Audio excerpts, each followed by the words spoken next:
The news day continues here on One News Now. I'm Diego Castro. A fire continues to raze a warehouse in Valenzuela nearly an entire day since it erupted.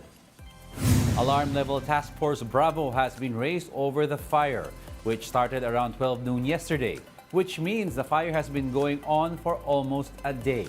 Some 40 fire trucks from all over Metro Manila have gathered to put out the blaze.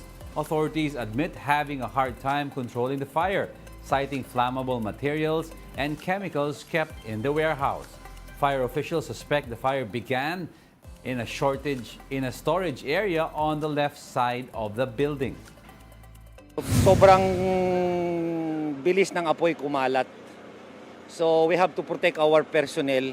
We immediately retreat because of the behavior of fire was totally the structure was totally engulfed by fire due to the content therein. Sa left side of the area of the storage ang pinaka-origin of fire. This is the exact location we still conducting deeply thorough investigation dahil napakalawak ng area. So far, there are no reports of any employees hurt in the incident. However, over 200 families or nearly 800 individuals have been moved to 4 evacuation centers. Residents say they could no longer take the smoke from the fire.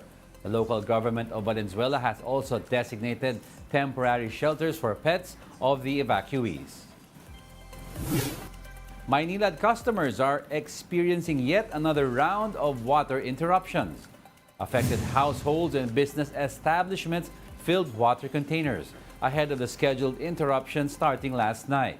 Some 258,000 households in Parañaque, Muntinlupa, Pasay, Las Piñas, and parts of Cavite will have no running water between 7 to 21 hours. Maynilad said this is part of maintenance and repair activities for the Putatan water treatment plant. So we want our plant to be in very good condition so that it can properly treat the raw water quality para ma-ensure na yung serbisyo patubig sa ating customers sa South ay hindi naaantala. Some places in Metro Manila and nearby provinces were inundated yesterday due to sudden heavy rainfall. In Maisilo, Mandaluyong, vehicles got stuck on the road because of the sudden flooding, which began at around 4 in the afternoon on Thursday. Meanwhile, at Reliance EDSA, employees experienced severe traffic on their way home. Many cars got trapped and couldn't move due to the flood. Even EDSA Orense didn't escape the flooding, causing traffic to slow down. In Parañaque, residents were inundated with waist-deep water, which made it difficult for vehicles to pass through. Rodriguez Rizal also experienced severe flooding. This clogged drainage systems seemed like a river due to the intensity of the water flow, causing some jeepneys and other vehicles to be stranded. Even Tagaytay was not spared by the flood. Students and parents found it hard to go home as flood waters entered this school. It's still best to pack your umbrellas today as Pag-asa is still monitoring a low-pressure area outside the Philippine territory. It is expected to enter PAR within the next 24 to 48 hours and may develop into a tropical cyclone. For now, its trough is bringing scattered rains over eastern and central Visayas. Meanwhile, Habagat may trigger scattered rains over Palawan, Zamboanga Peninsula, and the rest of Visayas. Metro Manila and the rest of the country may also expect isolated rains due to localized thunderstorms. We'll be back with more stories after the break. Keep it here on One News.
You're still watching One News Now. I'm Diego Castro. The Health Department and the Commission on Higher Education have signed a memorandum of understanding that aims to mitigate the nurse shortage in the country. The MOU also looks to provide nursing graduates with jobs while they study for their licensure exam. President Marcos witnessed the MOU signing. This will permit those who have yet to pass the nursing board exam to work as critical care associates. Public and private hospitals will hire nursing underboards for an initial 1-year period. This can be renewed twice if they failed the licensure exam. The MOU also aims to establish an upskilling program in conjunction with higher education institutions.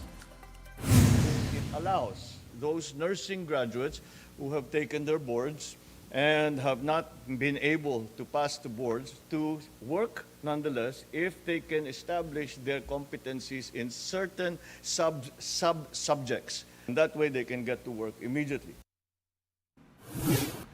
The UAAP is back for its 86th season this Saturday. Check out what to expect in this report by Denise Tan.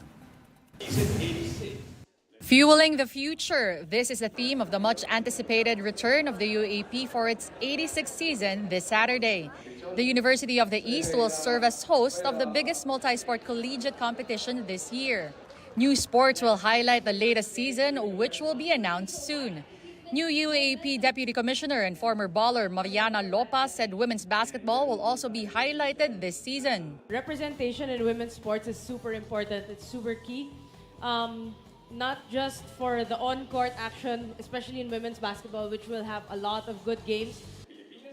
Aside from that, some young guns in men's basketball are also anticipated to show out now that several star players of teams have graduated. Among them is Lebron Lopez, who is eligible to suit up for the UP Fighting Maroons this year.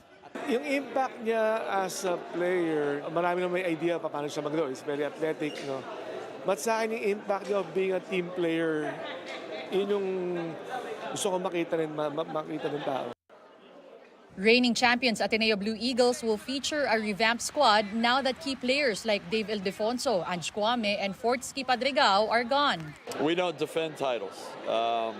This team stands on its own 2 feet. It's never won anything, not a single game. And so we can't speak in terms of championships at this point. I think that, and I'm sure we'll cover that up here later. The crowd favorite men's basketball tournament opens this Saturday with a doubleheader between the UE Red Warriors and UST Growling Tigers at 2 p.m. before Ateneo opens its title retention bid against the NU Bulldogs at 4 in the afternoon.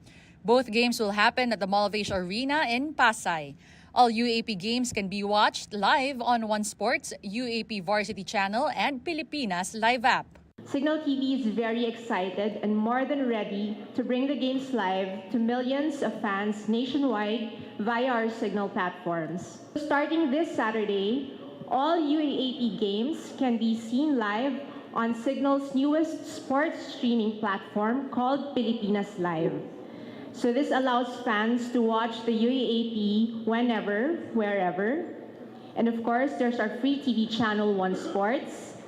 And of course, the UAAP Varsity channel on Signal TV. So this is a channel where the UAAP games can be enjoyed in high definition and offers more UAAP content. And those are the top stories of the hour. Join us again at 11:15 a.m. as we continue to monitor the day's biggest stories. I'm Diego Castro. We are One News. All sides, all the time.